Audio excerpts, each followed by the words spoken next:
All right, welcome everyone to Frank Analysis. I'm your host Franco. I've discussed on this show before about people who've influenced me to be a truth teller, and Jimmy Dore is one of those people. He's probably one of the biggest voices out there out of all those people that have influenced me.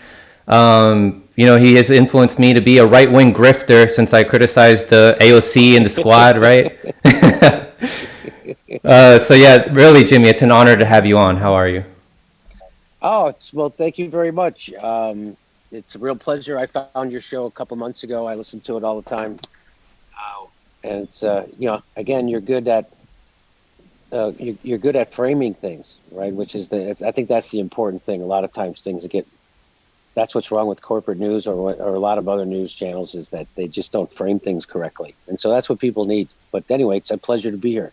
Yeah, thank you. That means a lot coming from you. So I want to start out with this since this happened last night, right after your show. AOC, unsurprisingly, started gaslighting for the Democratic Party again, gaslighting for the imperialistic Biden administration. So I want to get your quick thoughts on this. I'm going to play the video, and then I can get your thoughts.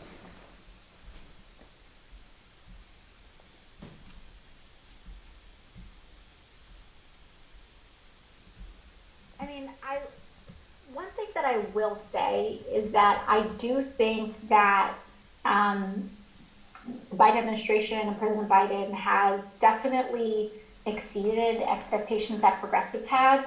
I'll be frank. I think a lot of us expected a much more conservative administration, and I think that his not only what has ultimately come out, but the active invitation and willingness and collaboration with progressives in his first 100 days or almost 100 days has been very impressive. And so while there are there are areas where there are just plain areas of disagreement, I think that the actual conduct of the administration has absolutely been in good faith, but not just in good faith, but active incorporation of progressive legislation, and also for those of us individually. I can at least say that there has been a lot of openness and willingness and flexibility in incorporating many of our goals, requests, demands, etc.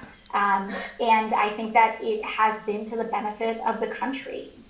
Oh my God. I mean, Here's where she's not lying. She said definitely exceeded expectations, but exceeding expectations in serving not us, the people, but serving the establishment, serving the corporations. But yeah, let's hear from you, Jimmy. What are your thoughts? Uh, I guess that's the new game plan now, that people are going to pretend that Joe Biden's better than we cannot. He ran on a public option, $15 minimum wage. He won't even do that. The things that he said he wanted to do, he won't even do. So this idea that he's been better than he expected, he's been worse than he said he was going to be. I mean, it's just, and again, they're giving hundreds of billions of dollars to the health insurance industry instead of giving people real Medicare. That's the plan. They're not even, by the way, they're not even doing the pharmaceutical overhaul. They're not even doing that. That Nancy Pelosi said she wanted to do, and Biden said that they're not doing anything. Mm-mm. So again, this is what AOC said 2 years ago is true. That or a year ago, which is the Democratic Party is a right-wing party. It's a center-right party, and you're seeing it. And I mean, again, remember, Joe Biden is to the right of most right-wing politicians in Europe. They're all for Medicare for all. None of them would be against it. Joe Biden just increased the military budget by $20 billion. There was no talks about it, no town halls, no op-eds, no debates, no grassroots organizing, no organizing whatsoever. They got $20 billion to the military industrial complex, and he didn't. Instead of relieving $20 billion in student debt, they're not doing anything. And so, as Glenn Greenwald says, this is what he says about this today, which I thought was pretty good. He said, this reflects the reality that while much of the Bernie left and establishment Democrats were at war from 2015 to 2019, they have been steadily moving closer together, and especially with the culture war taking center stage, the differences are rapidly diminishing. The Biden administration still maintains what AOC called concentration camps during the Trump years, and they're worse than ever. They bombed Syria and are pursuing confrontation with Russia and doing as little for Palestinians as ever. But AOC is here to say, looking good. We don't have anybody there right now that's serving us. No, If in a Bernie's way, acting. yeah, I was just gonna say, like, in a way, if she's doing this, if she's defending the Biden administration, isn't she defending the corporations? And I want to pull this up because I know you have contact with Ro Khanna. He's been on your show before. Props to him for coming on your show. But I mean, I don't. People need to remember this. This was from last year, but I want to remind people. This was from.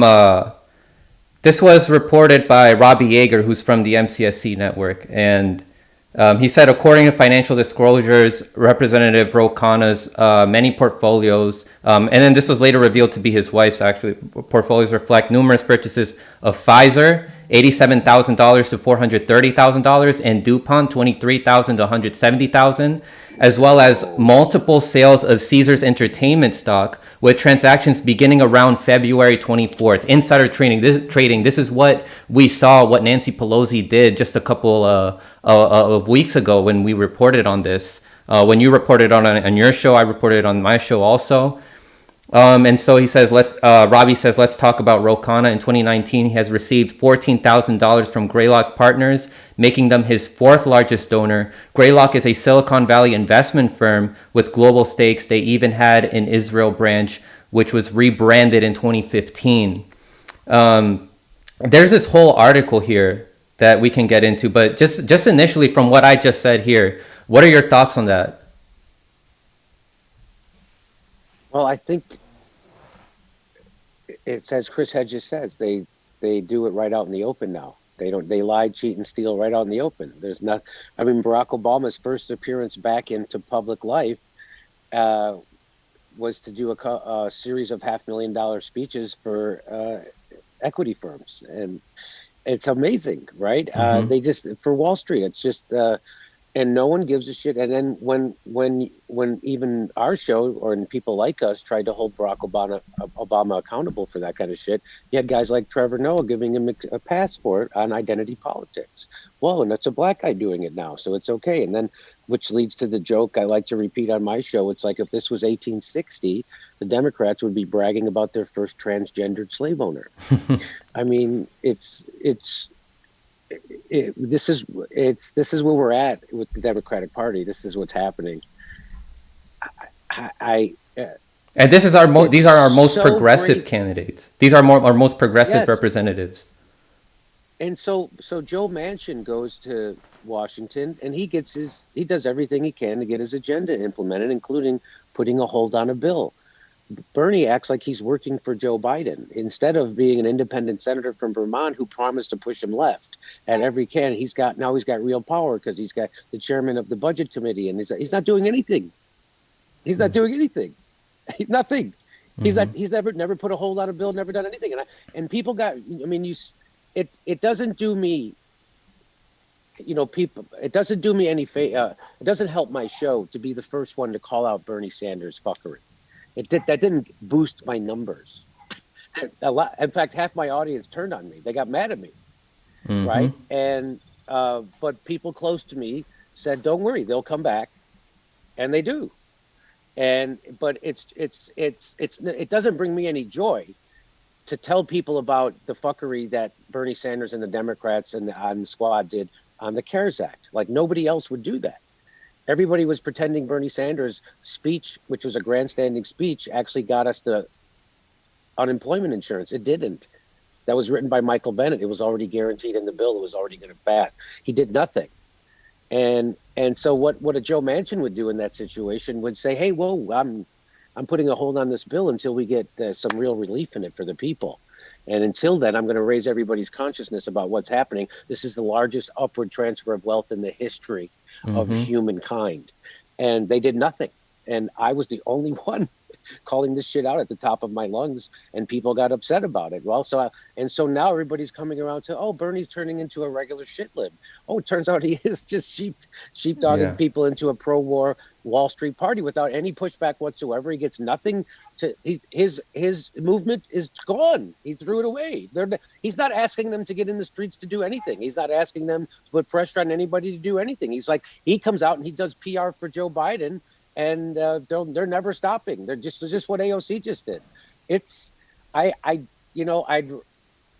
rather go back to just doing regular comedy than being proven to be a fucking political sage. But again, it doesn't take smarts to do this. It takes courage. So I had the courage to tell people what was happening in the CARES Act, and I had the courage to tell people what the Justice Democrats were really about and what was actually happening. And now everybody else is now the Young Turks are starting to tell you what's really happening. They're only about 5 months too late. After the moment is passed for them to do something, now the Young Turks are upset. Now they want to fight. Well, the moment's passed, isn't it? And so now when it's safe to say this stuff, now everyone else is coming around to say it. It doesn't take smarts. Any idiot could see it. I saw it. It just takes the courage to say it. And where AOC is at right now, the reason for that is because there are a lot of people who are defending her, and she knows she can get away with it. There's so many independent, well, quote unquote independent, because we know some of them have MSNBC contracts and some of them receive monies from billionaires, people that are defending her. She knows she can get away with this, right? That's right. So Exactly right. She's got, it's nothing but a cult of personality. So you mentioned like if you were, if you didn't have to do this, you'd be back in comedy. I wanted to ask you, like, how did this all start? Like, how did you get started with your passion in comedy, and then how did you transition into being political? So, I got interested in politics when I was in high school, and I took. Is that dog barking annoying? Should I go back? No, I didn't even notice. Okay, good. Yeah, there's a dog barking. Okay, good. So no problem. So all right. So when I was in high school, I took this class, and it was I forget even what the name of it was, but it was about modern politics. I think it was called Current Events, maybe. Anyway, it was taught by this guy named Mr. Andrela. There was no textbook. The textbook was we had to read Time Magazine every week, and back then, Time Magazine was a little way better than they are now. And so I would read Time Magazine, and they would tell me, hey, Ronald Reagan's doing all this horrible shit, because I would actually bother to read the whole article. And then you'd turn on Tom Brokaw News, and he was like, Ronald Reagan's the fucking best thing since sliced bread. And I would tell my dad, like, Dad, this guy you voted for is fucking screwing you. You know that, right? He's going to screw over. He's taxing your unemployment benefits if you ever get unemployed, and if you ever go on workman's comp, he's shifting the burden of funding the government down to workers. And my dad didn't believe any of that shit because he didn't read Time Magazine, right? So so that's what got me interested in politics, like just to notice that even at a young age, like, oh, the TV news isn't really the news. Like, that is such an amazing thing. Like, wow. And you realize everybody else, and then you read Orwell and you're like, well, this is that thing that they're talking. And so when I got into stand-up comedy, it was just, I just did regular jokes, talked about my families, dating, shit like that, I guess. I don't know. But I saw Bill Hicks, and I always liked George Carlin. But, it takes a lot of skill to talk about stuff like that. I mean, it takes a lot of practice and skill to tackle those type of topics and still be funny. And I just what for me, stand-up comedy, I started in 1989, by the way, is when I started. I moved out to LA in 1995, and I started to get it on TV right away. I was on NBC about 5, 6, 7 times in a row, doing this show called Friday Night Videos. Then there was a show called Late Friday. And then I was on, then they had a million cable shows back then. I was on these shows called Evening at the Improv and Caroline's Comedy, all this kind of stuff. So there was a lot of TV to be had if you were stand-up. And so it was fun for me. And then the Iraq War happened, and I couldn't believe, I couldn't go on stage anymore and be like, what the fuck? I couldn't believe it, right? Like at some point, it's like you guys are just gonna go along with this, Right. and so that's when it started to happen. And then in 2006, then uh, I hurt my back. I started to have this back problem, and so I was spending a lot more time on the couch, and I was watching a lot of TV news, and I couldn't believe how fucking horrible it was. And then the UCB Theater opened in the LA. I guess they started in Chicago, then went to New York, then they opened in LA, and they asked me if I wanted to do a show. And of course I said yeah, but I didn't know what kind of show. I mean, I only did stand up, so I couldn't go just do a stand up show. I had to do something else. And so it kind of scared me. So I didn't know what to do. Well, I'd been watching so much bad TV news, that I just started to play clips and show it to people. Like, can you believe this shit? And Mm-hmm. I was obviously influenced by Jon Stewart and the way he kind of invented the genre of doing that. And that turns out is a lot harder than it looks, of course, just like anything. And so I got a lot of practice working with video and doing that. So that's when I go on live shows now. I can do it a little, it's a lot more seamless. So that was the genesis of it right there. And then I got an hour special on Comedy Central. I sent in a videotape of my act. My manager did, and they said, "Yeah, let's give him an hour special." And so that was in 2008, and then that was chosen Best of the Year by iTunes and Punchline Magazine, which was a big boost to my career. So that was fantastic. And then I got a radio show at KPFK in Los Angeles that was national on Pacifica, and I had it up until just a month ago when I stopped doing the show up there. So that was it. Then I got hooked up with the Young Turks, and the rest of that, and that was that. And so that's how you know how that's how it all happened. So when I got the call to guest host for Cenk Uygur, when Cenk Uygur was doing MSNBC, he was hosting down there. They called me in because I had this successful Comedy Central political special, and I remember, and they said, "Hey, everybody, don't look at the comments. Everybody hates our guest hosts. Don't They only want to hear from Cenk, right? Because anyway, and which was true. And then I Mm-hmm. did the show, and of course that everybody was like, "Oh, who's this guy? Let's have this guy on more." So all the comments were positive, and so immediately they said, "Hey, we should start working with you." And so that's how I started working with them. And so that was, and then everybody knows the rest of that story, I guess. Yeah, so I've heard you talk before, about spirituality. I think the first time was when you were on Katie Halper's show. I went through a period in my life when I was really depressed. Therapy wasn't really working.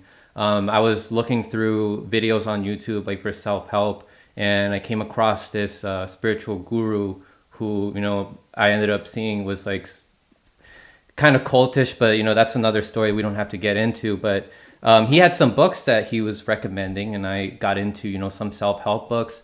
I read The Power of Now by Eckhart Tolle, some Deepak Chopra. Yeah. I read books on epistemology, books on success and finding your life purpose. And when you started talking about that, I was like, oh shit! Like he's saying all the stuff that I've been learning, in these books. So do you think that being spiritual and reading self-help books when you were younger helped you discover your life purpose in comedy and political commentary? Yeah, I mean, a lot of that stuff, definitely. Um, it reinforces the idea of to try to find your inner you and try to be true to yourself and all that stuff. As Shakespeare said, "To thine own self be true," right? So it's kind of reinforces that stuff, and I I just always felt like I wanted to do my own thing, and I was just, you know, I don't know why I'm a lefty. I don't know why I have these values. But as young as I can remember, I'd always thought like this. So I mean, it wasn't something I had. I wasn't like a Republican who had to learn some new information and then become a lefty. This is just my natural inclination to be this way. And but yeah, I mean, I can't understand how isn't everybody reading The Power of Now? Why wouldn't everyone be into doing this kind of things and reading Ram Dass or listening to Alan Watts, or like why wouldn't it's like somebody said the problem with Christian church is you go and you only, I think it was Lewis Black, he said you only read one book. Why don't you read a different book every week? Wouldn't that be great? We all read great books and we talk about ideas. You're always reading the same goddamn book. And the real problem is there's this guy, Bill Donahue, who's on YouTube. He'll teach you what the Bible really means because it's all metaphors, right? None of it's supposed to be taken literally, which is the problem, of course. And he will explain to you what it really means. And once you understand what it really means, you go, oh, the Bible actually could be helpful. It actually could apply to your life as a self-help book. But it's all symbolism, and that's the problem. And nobody tells you what the symbols mean. Well, Bill Donahue, a guy named Bill Donahue, who has a YouTube page, who's still alive, by the way. We converse by email, but he won't come on my show. But I recommend his channel. It's fantastic. If you want to know what the Bible really means and what spirituality really is about, Bill Donahue will tell you. Yeah, so I used to, again, like with that self help guru guy, he had a forum online, and I liked how he implemented systems thinking, talking about politics, and he was saying some things that I like he talked about Medicare for all. He talked about he criticized the Democratic Party, so I was like, okay, so this guy understands. Because the problem I see with some of these spiritual people is that they're very focused on the self, and it's good. We should be focused on the self, but we should also be focusing on the extended self. The environment, our community, other people. Why do we have all these problems in this world? Oh, it's because there's politicians that implement policies that are hurting us, that are hurting other people in other countries. It's just all connected.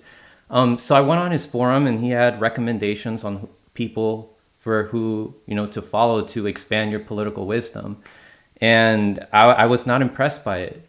He had TYT, he had people with MSNBC contracts, and those were his favorite channels. He was even recommending Anand from MSNBC. He was recommending Vice. He was recommending Vox. I was like, this guy does not know what what is going on with politics and how these people are hypocrites. He does not understand this. So he said, and then there was one time where I was I forgot what I think it was Russiagate. He was buying into Russiagate, and I was trying to debunk it, and then your name came up somehow, and he was saying Jimmy Dore is too angry and it's counterproductive. He's going to scare people away. So then I understand why you're angry, but could you give your take on why you're angry? Yeah.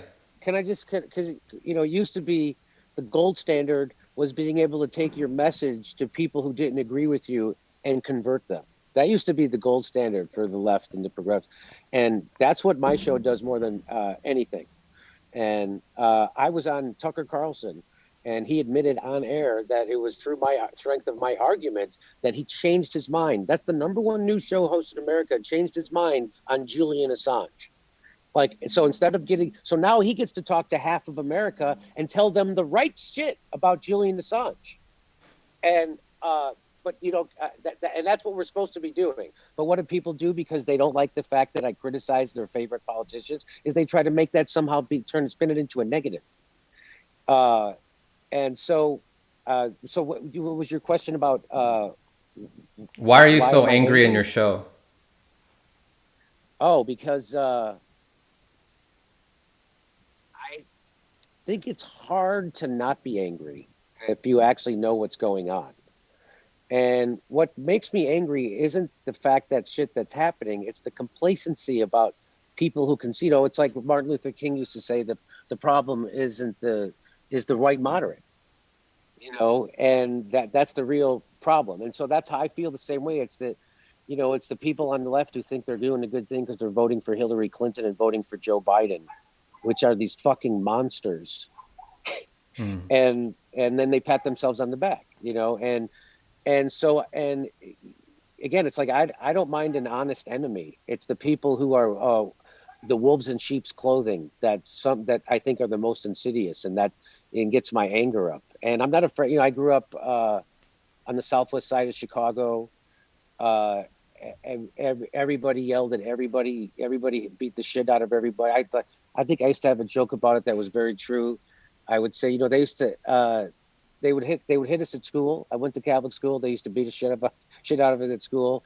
We'd go home. Our parents would hit us at home. We'd go to the park. We'd hit other people. We just always poor people beat the fucking shit out of each other, right? That's how I grew up. I grew up poor, drinking powdered milk, wearing hand-me-down shoes, shit like that. And so, and I think I swear like that too, because I come from the same place and I'm not embarrassed of it. Everybody's a hypocrite about swearing. Everybody's like, "Wow, the language." You guys all watch The Sopranos. It's the number one television show. It's voted the number one television show in history by TV Guide. And somehow my swearing is somehow worse than that. You guys, it's funny how you have this squiggly line of sensitivity. So that's all just distractive tactics. You know, Cenk Uyghur's his badge of honor was that he was angry. And that we are going to war. I mean, how many times do you see him say that? A million times, right? We are going to war, and we are not. And the pick about him was the biography about him was called "Mad as Hell." Mm-hmm. So, I mean, anyway, and then of course, if they made one about me, it'd be called "Mad as Fuck." So, because I'm just a little bit angry, I'm actually angry, and he's not. He's angry when it doesn't matter. When the time has come and gone, he'll be angry. And so I'm not ashamed of it. I love Sam Kinison. I love Bill Hicks. I love Lenny Bruce. I love George Carlin. Everybody always said those people, why are they so angry? To me, it's exhilarating and it's fun and it's funny. Lewis Black. What does anybody ever go? Why is Lewis Black why is he so angry? Because it's funny. Mm-hmm. and it's a real emotion. And everybody tries to pretend they're not that angry. And when I started doing my show for real on YouTube, I did it on the radio and I did a podcast and I did a live version of my show. But when I started doing it on a daily basis on YouTube, and I started doing live shows, and people would come up to me and I would meet the people after every show, and it was amazing that people would come up to me and say, "You kept me sane." And at first, I would think that they're just being overly whatever, like that's some kind of. And then enough people said it to me that I finally figured out what they meant, that I was expressing on the outside what they felt internally and were shamed to feel. And you know what's interesting? I talk about this in my act too. It's like, isn't it funny that people always like, wow, when I get worked up about something, they go, wow, you're really angry about that, huh? I go, yeah, I'm upset about the fact that the richest country in the world won't give its own people health care in the middle of a pandemic. I usually save my anger for important things, like Hollywood award shows and sporting events. Because nobody cares if the guy is screaming about the Red Sox losing the pennant, they're like, "Oh, those motherfuckers! I can't believe they won the fucking." They're like, "What's wrong with that guy?" He's like, "Oh, he's a Red Sox fan." Oh, okay, that makes sense. That makes sense. But if that guy's he's screaming about the inequality in the richest country on the face of the earth. Oh, he's nuts. So it's funny how certain anger is okay. Of course, the anger of distraction, which is what professional sports are, right? They're here to distract us. They're here to make us pretend. Isn't it amazing? The statistics, I think actually Chomsky pointed this out. Isn't it amazing, the statistic, or maybe Chris Hedges, that the average Joe, when you ever listen to sports radio, the average Joe can tell you the fucking batting average of the secondhand shortstop from the fucking Yankees from 14 years ago. But they don't know shit about the CARES Act. They don't know what the fuck's in the code. Isn't that funny? Mm-hmm. They're like, oh, politics is boring. Really? I like to tell people, if you want a pothole filled in front of your house, that's politics. If you want your kids to go to a good school, that's politics. If you want to be able to get health care when you're sick without going bankrupt, that's politics. Quit pretending like politics is something that you can fucking dip into like a dessert. It's your life. Yeah. It's all by design. I mean, we're all indoctrinated and propagandized to not criticize the system, and we look crazy. And the people who call this out get suppressed. That's all by design also. I just want to bring up this point that I wanted to show about Ro Khanna again, like who he's actually serving, because it's important for people to know this. It says, meet Ro Khanna, Silicon Valley's man in the middle. Life, liberty, and the pursuit. So this is by Richard Morgan. Life, liberty, and the pursuit of happiness make for in awful terms of service contract. But Rohit Ro Khanna is adamant about pushing an internet bill of rights. The freshman representative from California is the most noteworthy member of Congress you've never heard of, as he seeks re-election that's about to change. His district includes some towns you might know, Cupertino, Fairmont, Santa Clara, Sunnyvale, and some corporate headquarters you definitely know: Apple, Google, Intel, Oracle, Tesla. The district is 54% Asian and 29% white. It has more foreign-born residents than native-born. The median income is $121,000, more than twice the national average. An Wow. 848 square foot home in Sunnyvale recently sold for $2 million. It's Anytown, No USA kidding. circa 2080, making Kana a weird guy in a weird district on a weird mission when Apple, which has more cash on hand than the US Treasury, is located in your constituency. Is serving it still an act of public service? A smart use of taxpayer dollars? Okay, Google, all set? Yeah, thought so. How do you serve entrepreneurs with a private space fleet? So, just one more thing from this article. Kana is a smart man, a thoughtful man, but he's not a member of Congress. Nobody in that seat is. That's the seat we give the lobby we call big tech, says Scott Galloway, author of the hidden DNA of Amazon, Apple, Facebook, and Google. 1 billion iPhones are preloaded with Safari, and 2 billion Android phones are preloaded with YouTube. But Kana wants to focus on a merger that affects 130 million people because it's more important to him that AT&T doesn't own Cartoon Network. Middle America doesn't want to become the Silicon anything.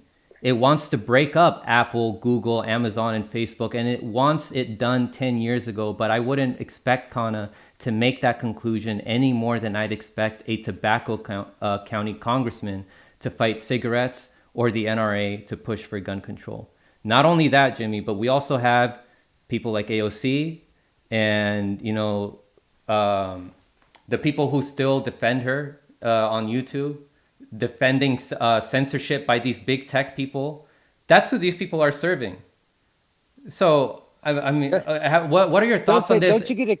Yeah, and what are your thoughts on like channels like mine, channels like Nico House and the Combo Couch, Graham Elwood, all getting demonetized? Some channels getting kicked off of YouTube, like The Last American Vagabond and Derek Bros of the Conscious Resistance. What are your thoughts on that? Well, don't the people who stand for who just ridiculously keep defending politicians who are abandoning them and making excuses like that's why you wanted to have a YouTube show. It's like what in Yeah. the fuck? What do you get out of big? So you're just like the people who would like Fox News when they covered Trump. So you're just like that. You're just as bad as the people you claim to hate. You are incapable of telling the truth unless it's already lines up with your partisan view. It's unbelievable. Like the people that you're like you and so let's say you do that, like what the Young Turks do and those other channels when they run interference for AOC and when they gaslight people about and when they protect them. So the people who watch that and buy it, would you even want to ever talk to those people in a bar? I mean, it's like, what the fuck? Those are the just go. Why don't you just go watch MSNBC? What is the point of coming to YouTube for that kind of claptrap? I don't get it. I get it's a lot easier because AOC has 11 million followers. So if you make a YouTube show that tells everybody how great she is, you probably will get a lot of views doing that. So I understand that part of it, but it's like you could probably get just as many views, doing something good. Like, why wouldn't? That's why you wanted this, so you could find a shitty way to get views. It's just nuts, man. It's and and also and as far as the suppression of independent news on YouTube, it's hilarious because the CEO of YouTube just came out and she admitted that. And by the way, they ape the same language as the Mm. YouTube detractors. People who don't like YouTube, that was a bunch of people in their basements doing it. That's what they were saying. The CEO of YouTube says, "Well, it's a lot easier to put something out from your basement than it is to actually show up and report on something and do quality reporting." So she's shitting on her own product. Who fucking does that? Who uses the language of your competitors to shit on your own product? It's called YouTube, not corporate news tube. That's why it's called YouTube. That's why people know when they're coming to YouTube what they're getting. They're getting citizen journalism. That's why they came here. What the fuck? it doesn't make any sense what they're doing. Well, it does make sense what they're doing because they're all part of the establishment, right? They all serve the intelligence community. They all are part of the military industrial. It's all one big fucking cabal. There's only five companies that own every media thing in the whole goddamn country. I mean, so yeah, so the idea that we have free speech on YouTube is ridiculous, and it'll never be turned into. It should be turned into a public utility. You know that. I know that. This should be treated just like the telephone that comes to your house, and a corporation doesn't get to decide what you say over your telephone. Just like they shouldn't be able to get to decide what you say over your YouTube channel. If I'm saying doing something illegal, that's for the fucking Justice Department and the sheriff and the Attorney General to take care of. I don't need fucking YouTube to be a policeman. If I'm breaking a law that breaks a free speech law, there are already laws in place for that shit. And by the way, there's a lot of shit-lived YouTube channels that are, the Young Turks are pro-censorship, and all their satellite channels are pro-censorship. You see, you know who they are. Yeah, exactly. I'm skeptical of the channels that don't get suppressed. Those are the channels that are repeating State Department talking points. Correct. You're the ones that your channel. You've gotten some videos removed. You've also you've discussed how you get some subscribers removed. I've had videos suppressed. I've had them try to flag stuff, but then I've fought it. But I've never had a video removed. No. Oh, okay. But I've had them constantly demonetize everything. You know, they do that. If you put Syria in the title, or if you put war, or all that shit, you know, they just demand. They won't allow you to. They won't give us a level playing field. All I want is a level playing field with MSNBC and CNN. I want a level playing field with the Young Turks and the Peacock network that people's YouTube shows are on. I just want a level playing field but I can't get it. Meanwhile, like there's channels like, you know, TYT again, they repeat State Department talking points about the OPCW Russiagate. Then there's Tim Pool, who was criticizing you and the Gray Zone. I don't know if you heard of that, but they were criticizing you guys' take on Venezuela. On what? Like when they were criticizing like the election. Venezuela? I don't know. I've heard. I don't know too much about him, but I know too much about I don't know too much about Tim Pool, but I've heard from people that they find it really sketchy how he doesn't get suppressed. Like his videos get pumped up more than TYT's do, and there are some things that he repeats about State Department talking. But I can't. Crushing it.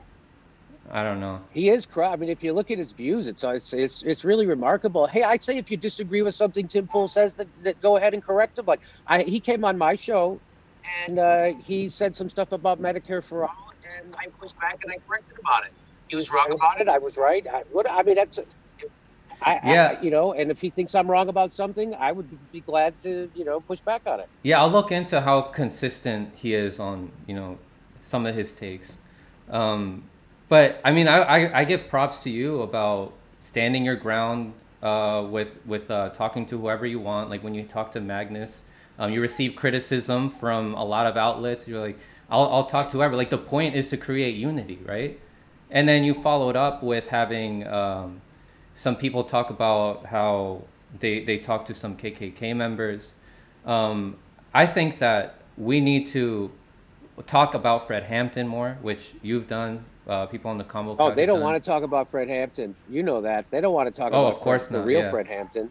Yeah, I think we should go. No way. I think we should also like go beyond that too, because there's a lot to learn from the Black Panther Party, like the way that they've organized with their communities. So what are your thoughts on that? Like, yeah, I interviewed what comes down to a libertarian who's a gun nut, right? That's basically the guy's he calls himself a Boogaloo Boy. Well, people would just conflate Boogaloo Boys and Proud Boys, and that's where they get. So again, it was just ignorance, right? So no, the Boogaloo Boys were actually working with Black Lives Matter, and they were actually pro LGBTQ and they're anti-Trump. So and they're anti-cop. So that's what people didn't understand. And of course they didn't want to understand. They were just AOC, 11 million AOC Twitter followers wanted to hate on Jimmy Dore incorrectly. So Glenn Greenwald gets it all the time too for being correct about shit. You know, he was correct about Hunter Biden, and every shit lib in the world made it sound like he was some kind of traitor to America. When, by the way, Glenn Greenwald's probably one of the greatest journalists of all time, certainly of our generation. and his reporting is what got Lula out of jail, which is the biggest thing in this hemisphere, in that hemisphere. I mean, it's unbelievable. So yeah, it's funny that but the why did that happen? Why did I trend for 3 days straight because of it? Because I interviewed a Boogaloo boy, because the message that I'm bringing is that these people aren't that scary, right? And that the Boogaloo boy isn't who you think he was. And if we have to start organizing by class, we have to stop. These aren't left right issues. Everybody wants to end these wars. Everybody wants to end police brutality, right? Okay, so and I was pushing, and he was pro LGBTQ, and he was pro Black Lives Matter, and he wants police reform. And so if I can align with someone who's anti-war and for police reform and pro Black Lives Matter and pro LGBTQ, then I'll try to use my influence to change. I asked him, I go, how do you feel about Medicare for all? Let's talk about that. He wasn't for it. I go, well, I'll work on you on that. That's what you're supposed to do. That you're supposed to have a and the thing that scares the shit out of the establishment is that a guy like Magnus was voting Democrat 25, 30 years ago, and he isn't anymore, and they don't want to talk about why. One thing I'm happy about where we are right now is that we a lot of people are figuring out who these synthetic leftists are. People That's right. like the people who are defending the establishment. You know, the MSNBC contract people, TYT. That's right. But Yes. now we're focusing the conversations on, okay, now what is the best strategy for us to, move forward. I was watching recently. It was like a couple weeks ago. One of your discussions with Kyle Kalinske came up on my recommended on YouTube Oh, when you really? guys were talking about, is Justice Democrat the best strategy, or is MPP that best strategy? I would love to see more of those conversations. But I mean, not about Justice Democrats anymore. We know like that's done for. But with A MPP, lot I of don't. people don't. Yeah, with MPP, I don't know if you've seen some of my videos on that. Have you? I have. I saw at least one. Yeah. And what I say is, I feel uncomfortable even when I criticize the Green Party, because they have almost no power, right, and no money, and certainly the NPP has even less, right, especially right now.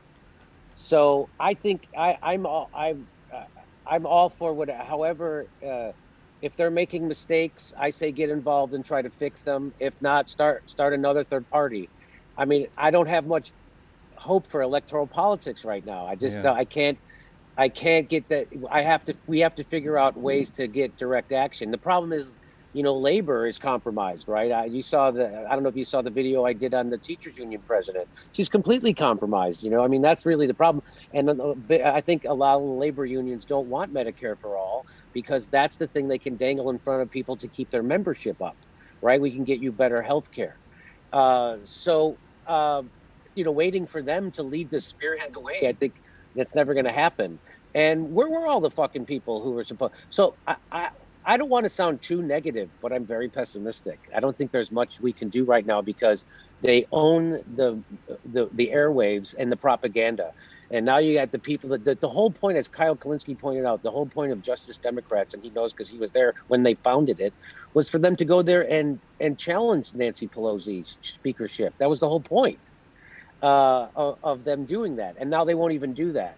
And so the system corrupts you. So I think we need a third party. Yeah. I was hoping the MPP would organize people along class lines and around issues and stop doing it. They're not into identity politics, and which I think is fantastic. So I think, so that's what I tell people when people come up. I'm like, hey, there's going to be growing pains and problems, and people are always going to feel left out of something. And if people are genuinely being left out and things are actually not right, you should dive in and try to fix them, Yeah. or start your own. But I don't feel comfortable punching down at someone who's been maligned the same way I have, right? So Yeah. they've maligned Nick Brana the same way they've maligned me. We get the same kind of bullshit establishment attacks. And he told the truth about Bernie even before I did. So I got to tip my hat to him. He's taking it, kicks in the chin left and right. And so that's my position on that. I hope that doesn't sound like a cop out. I hope that sounds like a heartfelt answer. One way I was trying to help Nick, MPP. I told Nick Brana when I met him in DC, I was like, hey, I think it's really brave that you started a third party. And of course, like you said, there's going to be growing pains.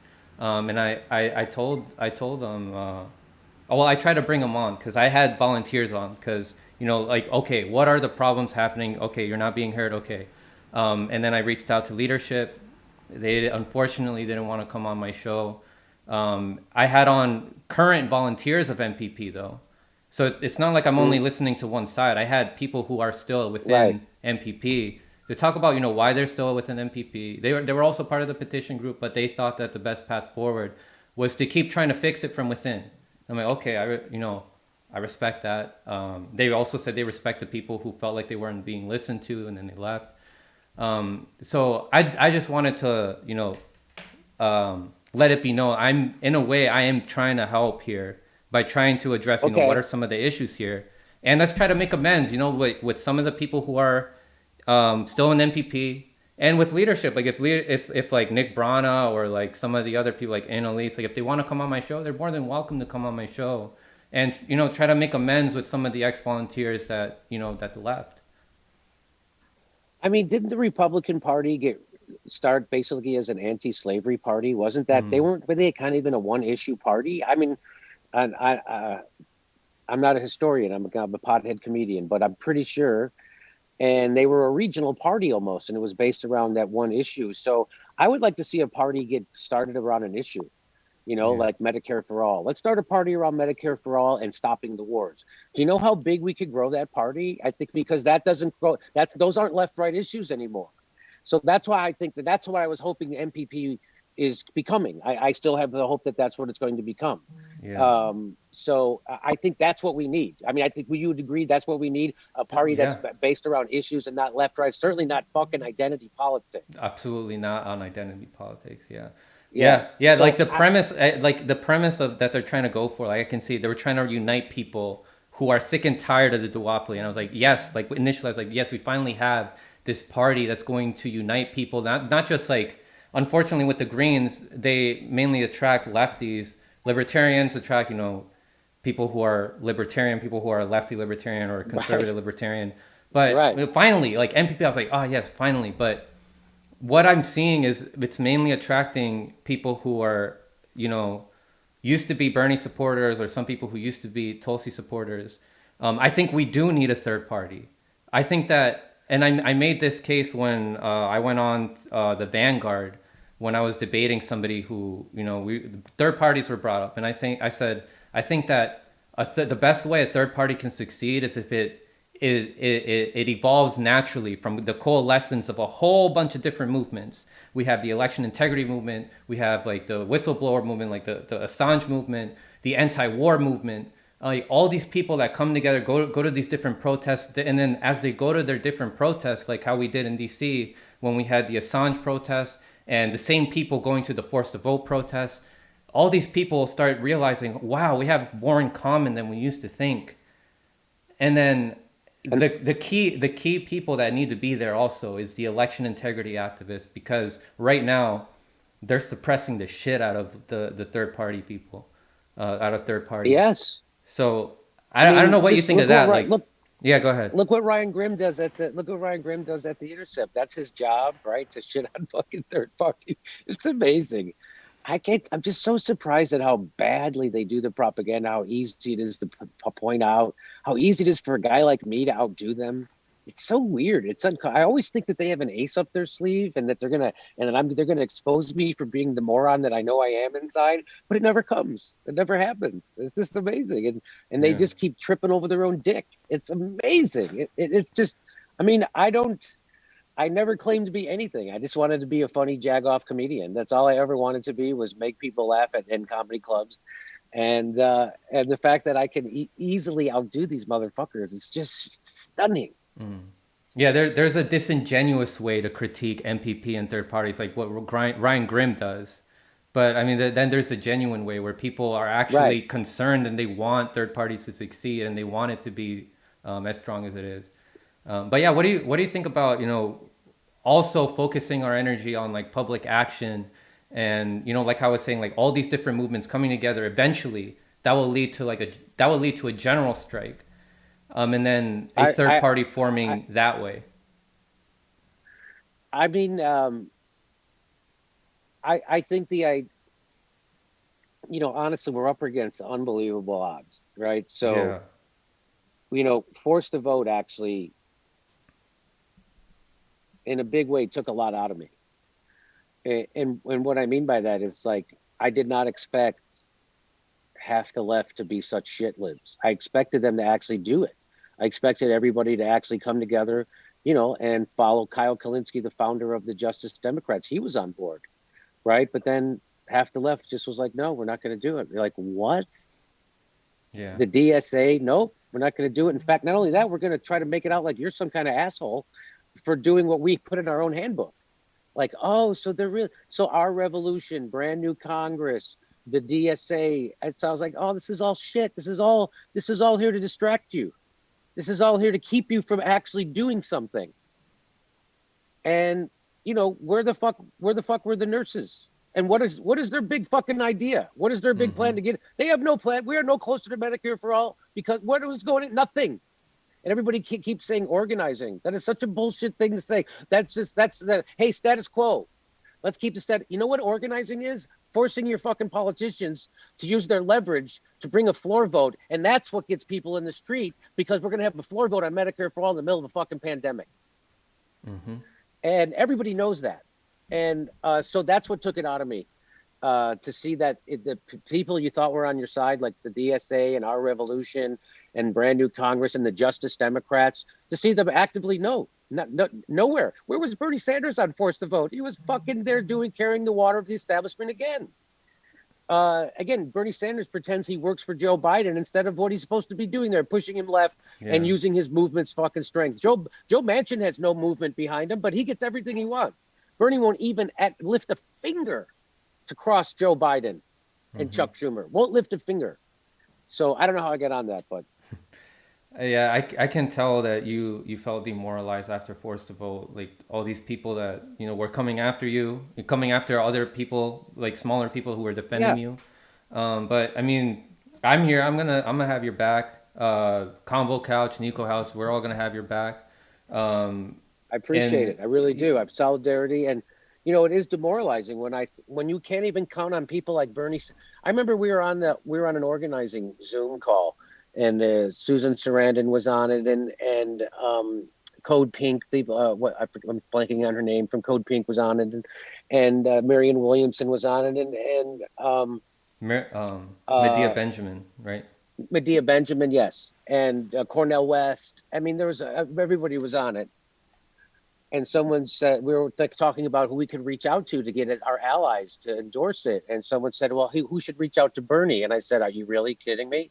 You really need someone to reach out to Bernie? I go, so go ahead, have somebody reach out to Bernie in case there's people here who need to hear him say no, because he's going to say no. I guess some people need to hear it. And it's just amazing. So when I knew I didn't have them, I didn't have Bernie Sanders. I didn't have Our Revolution. I didn't have the Justice Democrats. I didn't have Brand New Congress. I didn't have the nurses. I didn't have DSA. I have to fight those motherfuckers. The people who it's in their own handbook to do this thing, and they're going to fight. Then I knew they're all compromised. Then that I don't know how anything's ever going to get done. Honestly, I don't see how anything. You couldn't even get the Young Turks on board. You couldn't even get the Justice Democrats on board for their DSA on board for their own fucking strategy that's in their own Until this day, they're still shitting on Forced to Vote, which is still in their handbook. Yeah. It's so I don't honestly. I'm turned it. I know it's a lot of work, especially for you. Like you're the biggest channel right now that's calling these people out. But I mean, the best thing we can do is like expose these people. Like, where does their money come from? They've been compromised. They're receiving money from the people that we're supposed to be fighting against.